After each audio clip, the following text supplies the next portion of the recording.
আপনারা দেখেছেন যে ৭ কলেজকে নিয়ে একটি অন্তর্বর্তীকালীন প্রশাসন গঠন করা হয়েছে, হ্যাঁ, এবং সেই যে অন্তর্বর্তীকালীন প্রশাসন তিনি কিন্তু এখন ৭ কলেজের যে পরিস্থিতি সেটা ব্যালেন্স করতে পারছে না।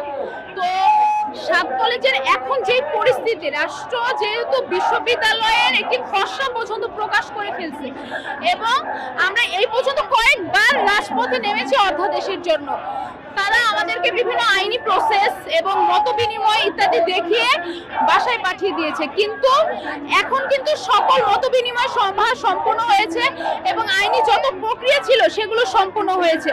এখন যে অধ্যাদেশ এটি দিতে কিন্তু আর কোনো কিছুর অন্তরায় নেই। তো রাষ্ট্রের উচিত যত দ্রুত সম্ভব আমাদের এই অধ্যাদেশটি জারি করা।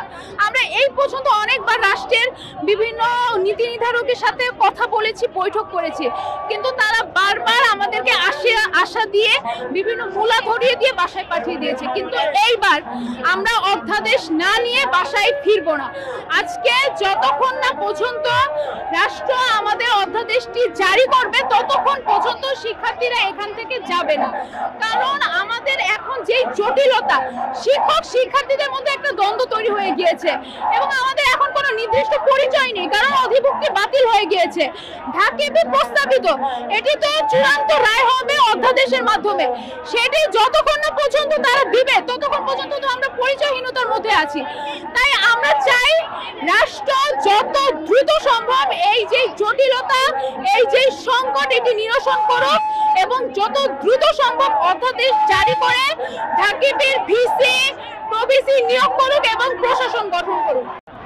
দীর্ঘ 14 থেকে 15 মাস যাবৎ আমরা এই আন্দোলনটাকে চলমান রেখেছি। আমাদের প্রস্তাবিত ঢাকা সেন্ট্রাল ইউনিভার্সিটির নাম হলো, কিন্তু এখনও সেটা প্রস্তাবিত।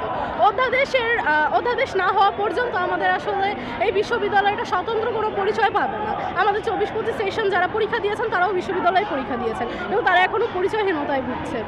এবং আমরা আজকে এক দফা কর্মসূচি নিয়ে আসছি, আমাদের অধ্যাদেশ দিতে হবে, মানে দিতেই হবে, অতি দ্রুত আমাদের দিতে হবে। এই বিষয়ে যদি কোনো আপডেট না আসে তাহলে আমরা আজকে এখানেই অবস্থান করব এবং পরবর্তী কর্মসূচি কঠোর থেকে কঠোরতর হবে। যদি না মানা হয়, এই আজকে দিনে যে দাবি একদম দাঁড়িয়েছেন, এখানে বেশ কয়েকবার তো দাঁড়িয়েছেন, মানে আপনাদেরকে দাঁড়ানোর পর দেখা যায় কিছুদিন পরে আপনারা চলে যাচ্ছেন।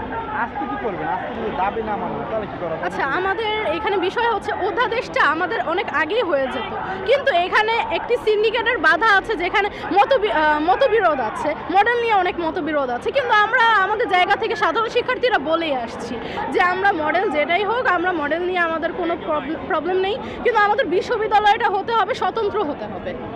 বিশ্ববিদ্যালয় আমাদের হতে হবে এবং স্বতন্ত্র হতে হবে, এটাই আমরা চাচ্ছিলাম এবং এইটাই আমরা রাষ্ট্রকে জানিয়েছি।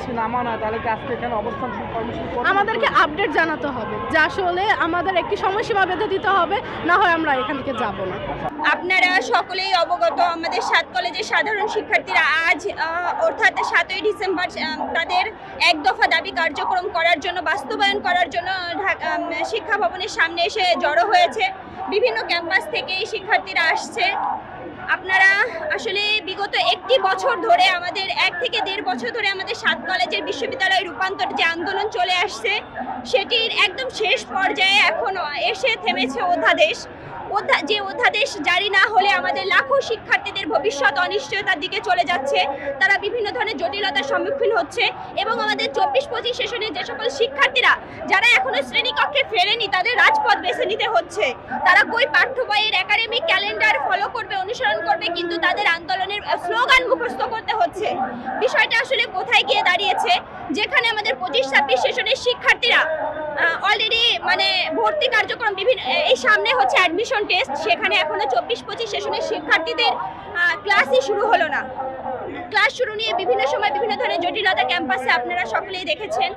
আমাদের ইতিমধ্যেই আমাদের পক্ষ বিপক্ষ একটা প্রতিদ্বন্দ্বিত্ব তৈরি হয়েছে, আমাদের শিক্ষার্থী শিক্ষকের ভিতরে একটা কনফ্লিক্ট তৈরি হচ্ছে।